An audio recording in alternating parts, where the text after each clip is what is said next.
Welcome to Kenton Teaches. Enjoy the video. In this video, I will explain how to prepare a purchase ledger control account. First, understand that this account summarizes all individual supplier balances, providing a single total for accounts payable.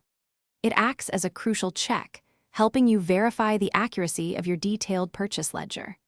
This process is essential for identifying any discrepancies and ensuring your financial records are correct and reliable. To begin, you'll need to gather specific financial data. Start by finding the opening balance from the previous accounting period, which represents your total outstanding payables. Next, collect the total credit purchases from your purchases daybook. Also, summarize all payments made to your suppliers and note any returns outwards or discounts received during the period. Having this information ready is key. Understanding how transactions affect the control account is vital.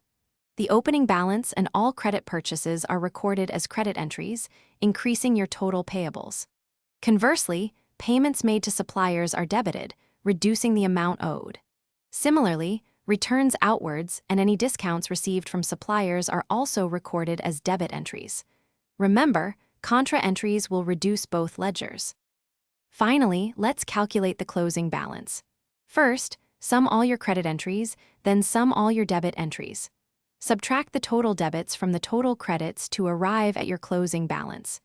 This figure represents the total amount your business owes to its suppliers.